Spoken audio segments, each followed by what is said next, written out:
OK, well, let's discuss what Trump's victory could mean for the Middle East with analyst Sami Hamdi, editor of the International Interest magazine, who joins me in the studio now. How is Donald Trump perceived on foreign policy issues? Because this was one area where he was seen as vastly weaker to the much more experienced Hillary Clinton. I think in terms of Donald Trump, he was generally vague on his foreign policy. It was all about make America great again, make America tough. Obama joked and said that he thinks he could stare down Putin and China and get them to back off. I think Donald Trump spoke from a position of ignorance as to the complexities of the region. In other words, he has yet to understand that Russia's greatest gripe with the US is the military bases in Europe and Ukraine, and that Syria is merely a bargaining chip for America to back off. Now, if you're going to make America great again, there's no way Donald Trump is going to cede Russia exactly what it wants.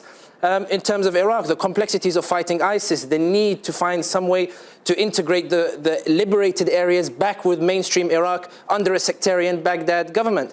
But he says he doesn't want the US to be involved in all these conflicts around the world, but he does say that he has a plan for Daesh.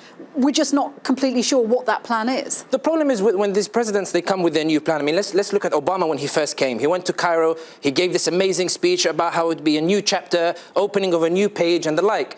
But he ended up following his predecessors. There was some system in place. We saw increased drone strikes. We saw increased US presence. And we saw Syria get into a mess, Libya get into a mess. But he did at least make an effort to put the Israeli-Palestinian peace process back on track. What we've heard from Donald Trump is that, he wants to maintain strong ties with Israel. He doesn't believe in a divided Jerusalem as a capital for a two-state solution. So what does that mean for the peace process there? Well, if Brexit is anything to go by, what we'll see with Donald Trump, in my personal opinion, is these incredible statements, these incredible promises that have been made.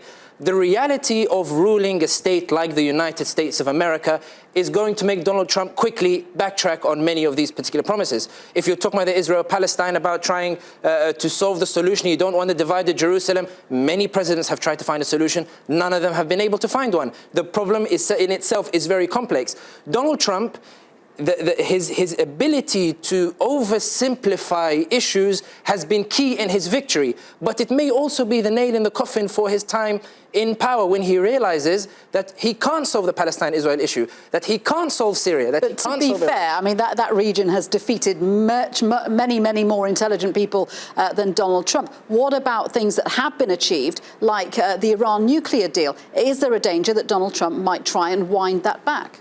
I think in terms of the Iran nuclear deal, I think there's a general acceptance that it was a good thing in the US, despite Donald Trump's protests. I also think that given the edginess of some of the Middle East allies like Saudi Arabia and the like, and also in terms of the problems in Syria where Iran is heavily involved, I struggle to see how Donald Trump's advisors will allow him to go against the Iran nuclear deal when they really need Iran on board, if he is going to find some sort of solution and convince Putin that, that he has to stop bombing Syria and that we have to come to some sort of peaceful solution. He does seem to want a stronger relationship with Putin. I mean, he sounds almost admiring of Vladimir Putin. Do you think that will change US-Russia relations? I think in terms of admiring Putin from afar, Trump maybe wants to see himself as a strong man like Putin, wants to see himself as some sort of charismatic leader that Putin is domestically, at least. I'm not talking about internationally.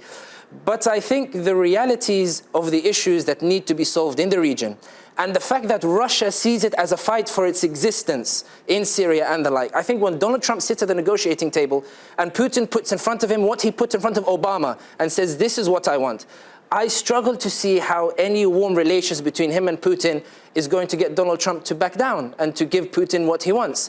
And Putin is a leader of Russia. Putin is not going to say, Donald Trump is my friend, okay, fine, I'll hand over Syria and I'll go on the basis.